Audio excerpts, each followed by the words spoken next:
Welcome to Marriage IQ, the podcast for the intelligent spouse. I'm Dr. Heidi Hastings. And I'm Dr. Scott Hastings. We are two doctors, two researchers, two spouses, two lovers, and two incredibly different human beings coming together for one purpose: to transform the stinky parts of your marriage into scintillating ones, using intelligence mixed with a little fun. Welcome back to part 2 of our powerful conversation with Amanda Lauder on Marriage IQ. If you haven't listened to part 1 yet, we encourage you to start there. We've covered foundational truths about sexual health, agency, and the impact of cultural and religious messaging. In this episode, we move into the how. You'll hear practical ways to express your desires, build safety, and create sexual intimacy that feels mutual, empowering, and aligned with your values. Let's dive back in with Amanda. So I want to get back to, because I love the entice me thing. Now, just when you're with these women, you're doing the role play, because getting back to your consent, if the husband's trying really hard to entice his wife, there has to come a moment where she's either going to say yes or no. And sometimes that moment is really squishy. If she's kind of warming up, do you teach them about when that moment is, or how do they move? Because again, consent is cool. Consent is cool. We want consent. How does that move from no to maybe to yes? At what moment, or what actions, or how do you handle that? So I think it really is a matter of having that awareness with yourself of where you can see the shift. Because there's a point where you're like, this is not happening. Or there's a point where like, oh yeah, this is working, right? And it's leaning into whatever those are when it happens for you. So a lot of times, they'll know. And then we talk about how to be honest but kind. Like, this isn't working for me. I'm so sorry. Can we do this, or can we stop, or whatever? Again, paying attention to what is important to them and how to stay in connection, what feels good and right for them matters. Either way, for yes or no. Okay, so what I hear you saying is that the wife's body will kind of lead her, how she's reacting, how she's moving into it mentally. That's going to really help her decide that it's either a go or no, right? Yeah. Well, and he gets to have a choice here too, right? Like, I mean, if he can tell her body's not responding or it is responding, like he can actually be more forthcoming. Like, I can tell you're just not feeling it, and she can respond to that. Or he can say, like, if it feels like you're starting to get aroused, or like this is moving, is that right? Like, really confirming what he's noticing and letting her respond. Either way is fine, as long as it's done with just openness and curiosity and, of course, love.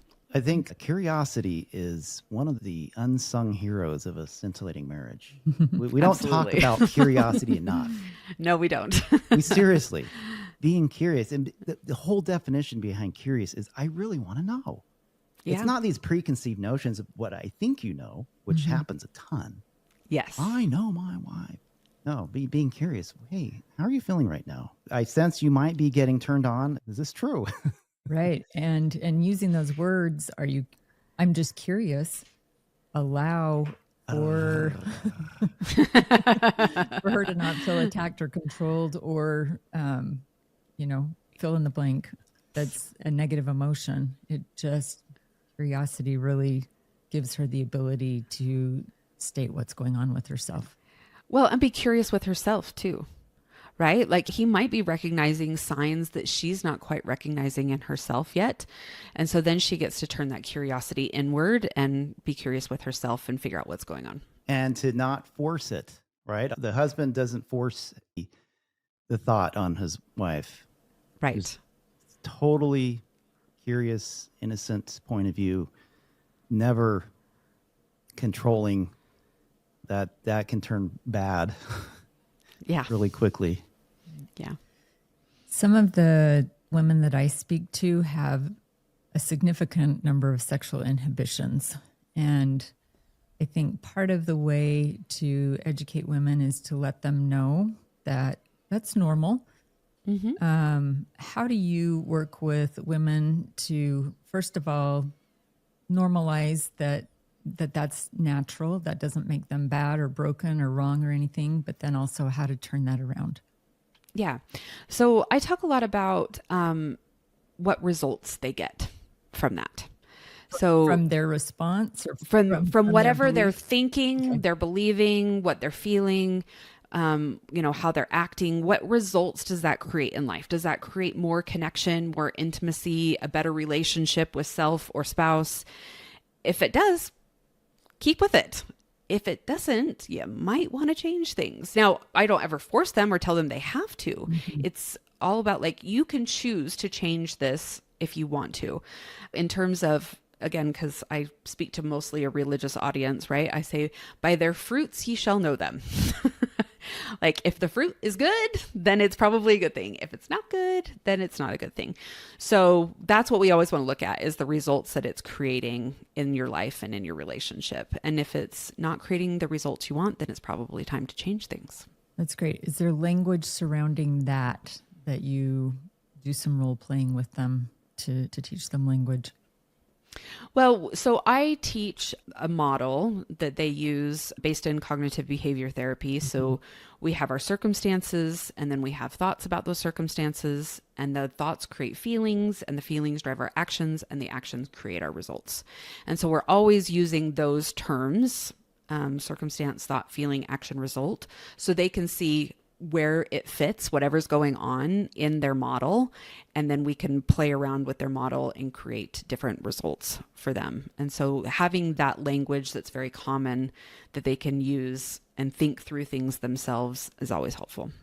So when you go through these scenarios with these, I guess it sounds mainly like women, right? Do you ever do it with men or mainly women? Yes. So I coached just women for many, many years.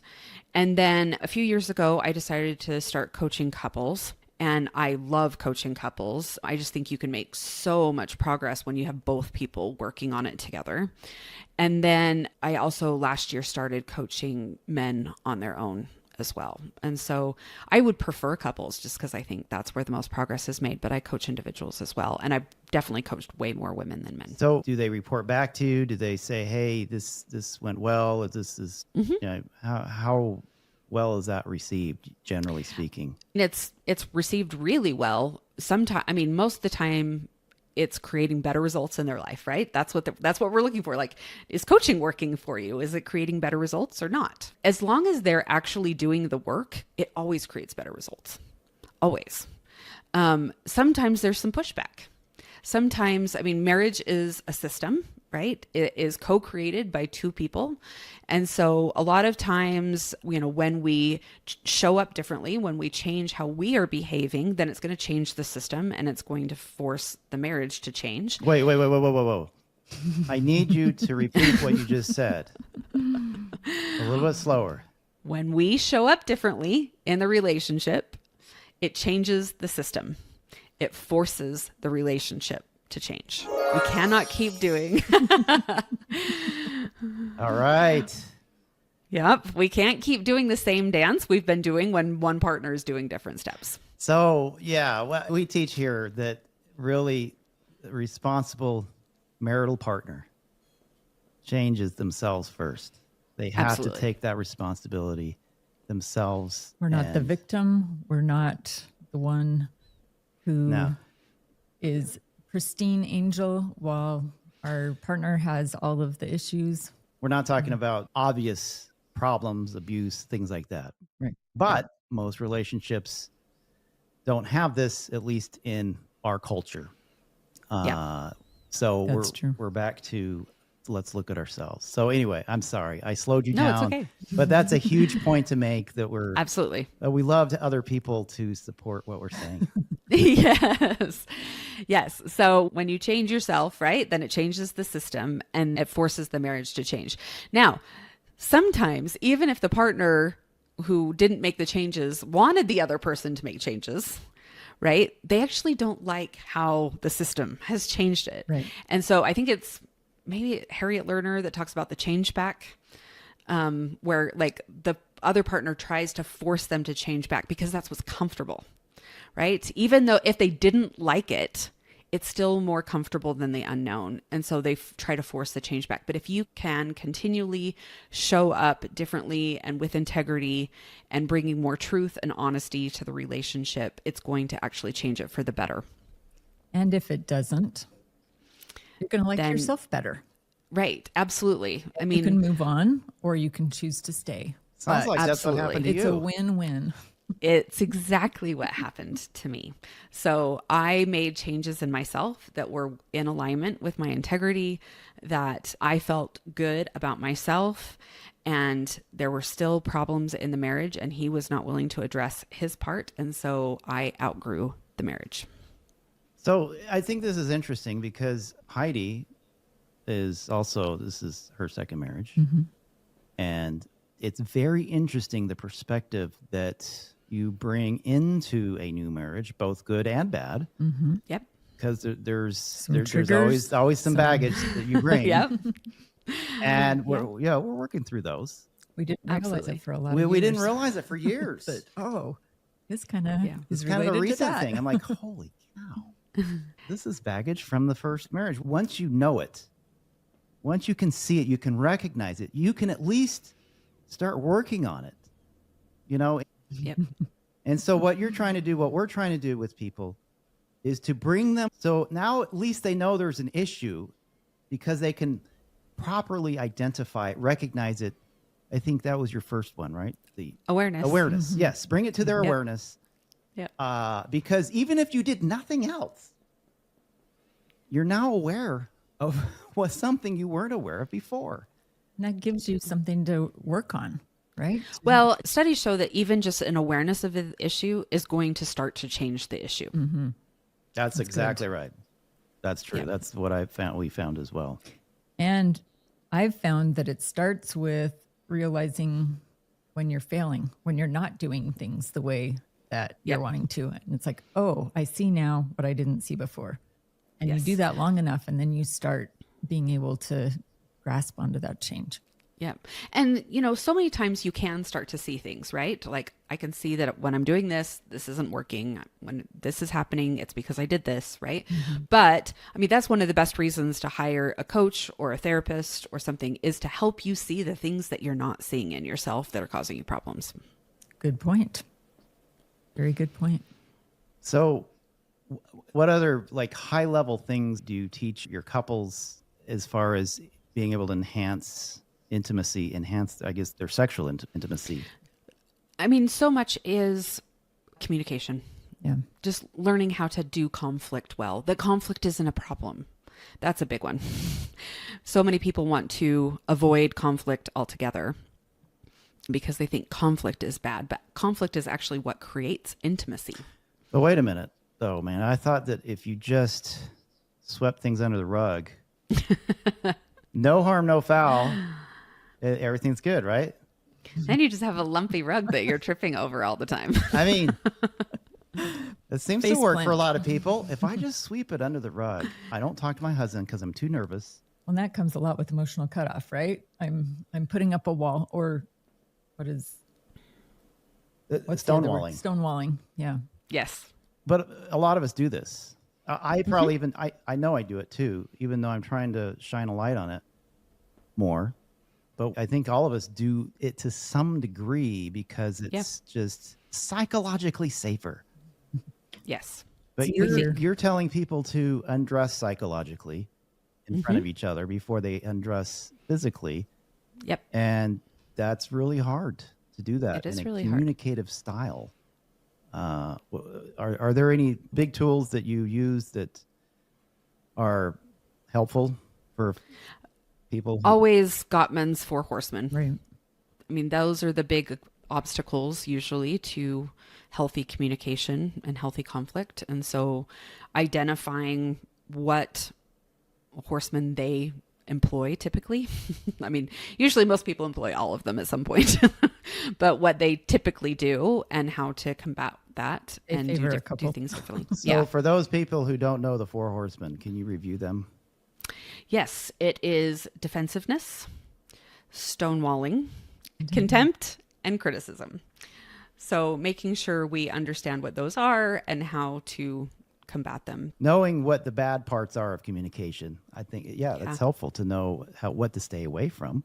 Well, and I Yes. love what you were saying about conflict too. We've started to see that as a superpower because it just means we have two different ideas, two different perspectives. And when you marry those, when you bring those together, you have a much broader understanding. You are able to navigate things with higher intelligence.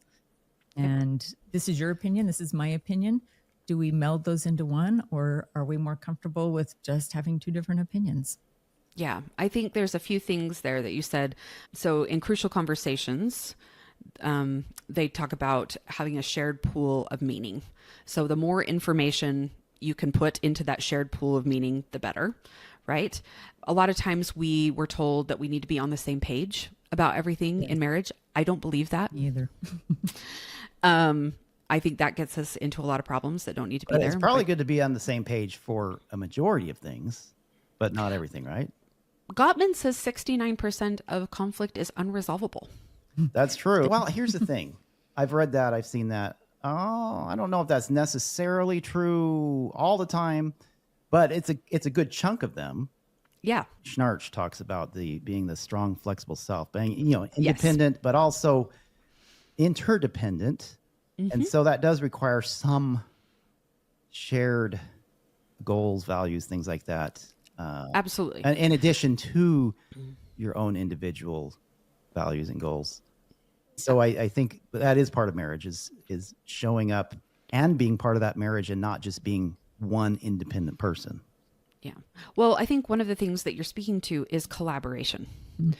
So, again, one of the things that we've been told is that in marriage, you should compromise. And I don't like that. I don't like that word either. Compromise is a lose-lose. I like collaboration, which is a win-win, meaning that, what my wants, desires are just as important as your wants and desires. And so it's not my way, it's not necessarily your way, but it's finding often a third way that we can both get what we want. I think that's really what a good marriage does. Absolutely. And maybe at one point of life or 1 week or one day, it's going to be targeted a little more towards one partner and then shift. I know when I was in grad school, he had to change a lot of what he did to help collaborate with me, but then I'd done the same thing for him in another point of life. And But you so- could accuse me of just buttering you up. I mean, that could happen. The wife could say, well, he's just trying to butter me up. So I think perhaps that could be true. I may be just trying to butter you up. I think that if we have more opportunities, more touch points in our marriage where we sit down and we have these powwows where we feel and we talk to supported. each other, we feel it's like, am I buttering you up? Yeah, maybe. But is that okay? Yeah, maybe. Okay, then. As long as you're not resentful. That's the thing. Like if you want to move, more into that accommodative stance, maybe it's not as important to you, or you realize that it's a season of life and things will change. I think that's okay when it's based in agency and an integrity based position. I love that. Right. But if you're just in that accommodative stance where like your partner's wants and needs and desires are always more important than yours, eventually you're going to grow resentful, and that is going to cause more problems down the road. Yeah. So this is huge. Another huge point you just made. The importance of knowing who you are to the point where you are out of your own free will and choice saying, okay, I'm willing to change this boundary that I put up. I'm going to move that fence a little bit. This is what I want to do. I've not been coerced. My husband has been nagging at me. This is what I want to do out of my own free will and choice, because I've thought about it and I know who I am. That is where that magic happens, Right. when we're moving those boundaries. And it goes for both of us, right? Husband and wife. Well, just getting back to like the whole importance of knowing that part of your identity and saying, yeah, I'm going to shift this Yeah, that's on where. my free will and choice, not taken from me. And whenever I make a choice to do something for somebody else, if I inspect what is my motivation, is my motivation that I'm using my agency for this? then we will actually be energized, in my experience. If we are not using our agency and we're doing something out of duty or just being compelled, then we have burnout and resentment, like you said. Yeah, agency is so important. Having said all that, I think that there is the opportunity to be taken advantage of on both sides, right? And so that's where that self-awareness, vigilance, right? Emotional intelligence, when that is starting to happen. I think generally speaking, from a man's point of view, from my point of view anyway, it's better for me to try to take my wife's perspective as much as possible. The risk of her taking advantage of me is much smaller than the potential benefit I gain from having a wife who feels that I really do support her out of my own free will and choice. Yeah. So every decision it's a risk, right? How they might take advantage of me. It might go too far. But in my experience, that risk is worth it. At least for me. But it sounds like you've created an atmosphere in your marriage that has emotional safety. Mm-hmm. And not all marriages have that, but And not all marriages have that. But when you do, like, that's when you're able to create a more intimate marriage, is because you have that emotional safety there where you know that your spouse is doing their best and not trying to take advantage. Yeah, you're right. I would say for those marriages that may not have that emotional safety, I would still take a chance on it. I would still take that chance and say, okay, what my spouse wants, what you want from me, I want to do for you. No matter how good or bad the marriage is, I think that's a great start because it really does start with intentionality. Well, identity, really, but then intentionality. Yeah. is there anything specific that you do with couples when they don't feel emotionally safe or secure? We role play a lot about how to have conversations that are more emotionally safe, and it takes practice a lot. It takes being willing to step into that space where it has not felt safe in the past, to try and do something differently and start doing things better. And that's really hard for a lot of couples, but we've had a lot of success that way too, though. So is that hard to do when you're counseling couples right there in the same room? No. Most of the time they're pretty aware of their patterns. And, again, we always look at, okay, this is what's creating a lack of emotional safety in the relationship. And here's how each of them are contributing to that, because it's usually not just one of them. Right. And so then we get to self-confront and, look at our part in it individually and how we want to show up differently. And then we do a lot of role playing and practicing. I mean, a lot of times when I'm doing sessions with couples, I will have them actually have a conversation that they have not been able to have in the past in front of me. And I'm kind of their Cyrano de Bergerac, but like whisper in their ear, but then let them repeat it in their own words.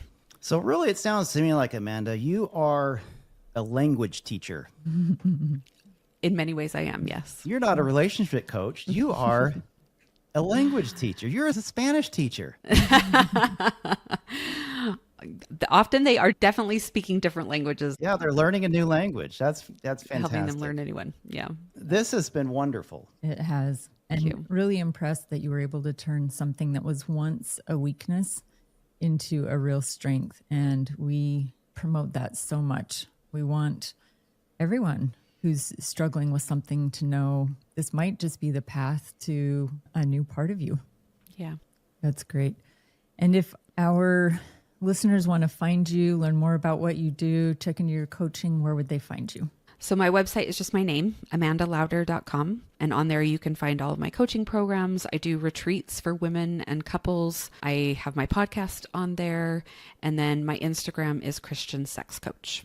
Great. Okay, so amandalauder.com. There they go. Wonderful. Well, thank you. This has been really great. Nice to finally meet you face to face, so to speak. Yes, thank you so much. We look forward to watching what you do with your practice and with your business and continue helping people learn that language of sexuality. And for our listeners who want to learn more on this, you can email us at hello@marriageiq.com. You can also follow us on Spotify, Apple, YouTube, and I think we're on TikTok now. Facebook and Instagram. Facebook and Instagram, yes. And let us know what you think. If you want to reach out and learn more, we can direct you toward Amanda. We are grateful that you're here today. Remember, the intelligent spouse knows that to change from a stinky to a scintillating marriage first requires a change in themselves. And that's a wrap, everybody. And we look forward to seeing you on another exciting episode of Marriage IQ.